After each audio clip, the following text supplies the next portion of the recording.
Ikaze ku muyoboro wa YouTube channel wanyu. Ikaze murarihorana. Ngiye kubabwira igisasu. Igisasu buri wese agendana. Iteka n'iteka, isaha n'isaha ryose. Kikaba cyaguturikana. Ugahita upfa. Ugahita upfa kandi ugapfa utazi ko wari ufite igisasu cyakagombaga kuguhitana. Ikibazo abantu benshi ntabwo tuzi kugikontorora, tugikoresha nabi. Akarusho ku byamamare, kwamamara ni byiza, ni isoko y'amafaranga, ariko ni isoko y'ikibi. Akantu gato ukose mu minota 2 byonyine birahagije ngo uhite upfa ukoresheje igisasu cyawe. Icyo gisasu ni ikihe? Mwibwira ngo kora subscribe, ukore kuri iyo nzogera, ukore like, ukomantinge, maze nkubwire igisasu icyo ari cyo. Igisasu abantu dukinisha cyane, tugifata nk'ibisanzwe. Iki gisasu ni ururimi. Ururimi abantu benshi bakunze kuvuga ngo ururimi ni inyama yigenga. Ibyo baragushuka. Ubwo ari inyama yigenga, uzinjire mu mateka y'ibihugu, upfobye jenoside cyangwa se amateka yabaye. Niba uri umugabo, uzihandagaza ufate inkuru, utangire usebye buri muntu wese, ibihugu, uvuga ibyo ushaka, numara kabiri uzambwire. Inyama y'ururimi ngo irigenga. Ibyo ntabwo bishoboka. None se niba yigenga, ubwenge bwaba bubereye iki? Igihe cyose ugiye kuvuga ikintu, ntugitekerezeho kabiri, bitewe n'aho uri hose. Ubanze ukaraga ururimi byibuze inshuro 2, ubone gusohora ibyo uvuga.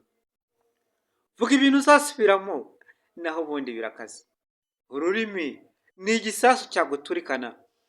Tekereza neza abahanzi bigeze kuba ibyamamare, bakaza gutangaza imbere y'imbaga nyamwinshi amagambo asesereza ajyanye n'amateka y'igihugu, cyangwa se afite ubukana, nyuma yaho baje gupfa.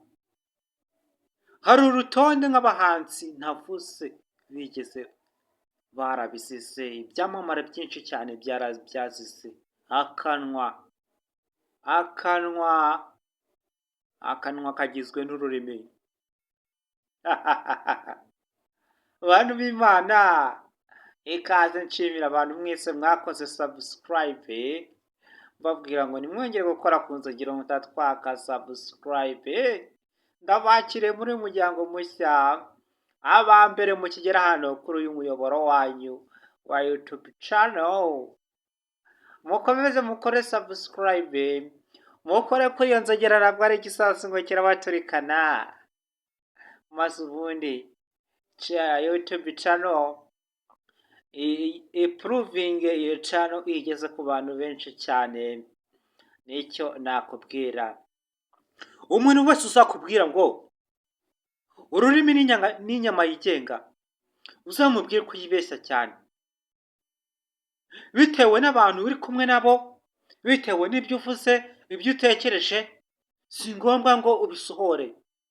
Kuba birenze akanwa kawe birahagije ngo uhite upfa, ufungwe.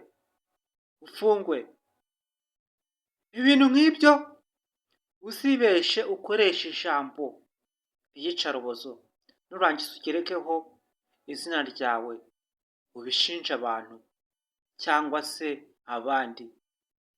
Ako kanya uzaba ukoze jenoside bitewe n'igihugu, aho bikoresheje, abo bibwiye. Icyo gihe ubutegetsi cyangwa se itegeko nshinga bazakoresha cyangwa se ubushinjacyaha buzaba bwakubonye. Ako kanya uzatangira kwambikwa amapingu, uburoko buzahita bugutegereza. Icyo gihe umunezero w'ubuzima bwawe bwose buzatangira kugira ute kurangira. Isoko y'urupfu izatangira kukugana. ariko se umuntu washyizeho amategeko ameze ati we ntabwo yigeze amugonga. Umucamanza aseka iyo akatira abandi imanza biramunezeza, ariko uburibwe bw'icyaha no gushinjwa abimenya nawe iyo undi mucamanza amusomeye urubanza. Umupolisi mwiza aryoherwa iyo afata abantu bambika amapinga bacira imanza bafunga abakandamiza bakubita, abimenya bwa nyuma iyo ibyo yakoreye abandi mugenzi we abimukoreye. Ikaze hano ku muyoboro wanyu wiswe Pero English cyangwa Superlative English. Mu minsi mike cyane ku icano yanyu igiye kwitwa niko umuyobozi yabitangaje wanyu. Ese buri muntu yandike muri comment ibitekerezo niba inyama y'ururimi atari igisasu tugendana. Isaha n'isaha bitewe n'ijambo wavuze biroroshye kugira ngo nyuma y'ibyo wavuze utangire kwikeka ubura amahoro. Ati biriya bintu navuze natangaje nari nanyweye nari nasinze nta kiyobyabwenge nakoresheje, ariko ndi mu marembere no kurya bizakunanira kubera ibyo wavuze. Nta muntu wemerewe kuvuga icyo ashaka. Wemerewe kuvuga icyo ushaka mu mutima wawe ucecetse kandi utuje, ugashinja abantu ibyaha ushaka mu mutima wawe, ugatukana uko ushaka, ugaca ingoni mu mutima wawe, ariko ntabwo wemerewe kubisohora. Dore ikintu cyica abantu benshi: kugira umuntu neza cyangwa se ukamuguza amafaranga wazajya kuyamwishyuza, cyangwa se waramukoreye akakurusha uburakari, kubera kudakontorora uburakari ugakoresha intwaro yawe bita ururimi, ukaba uramututse ibitutsi cyangwa se uvuze ibindi, birahagije ngo ako kanya uhita ufungwa kandi wari uri mu kuri kubera uburakari bw'ibyo yagukoreye. Birahagije ngo akusanye ibimenyetso wahita uhinduka umunyabyaha byihuse, noneho buriswemo ibyawe. Inyama y'ururimi ni igisasu gitangaje. Abasirikare b'ibihugu kugira ngo bajye kurwana ku rugamba bitwaza ururimi, baramanza bagahangana mu bitekerezo. Ibitekerezo n'ururimi ni ikintu kijyana.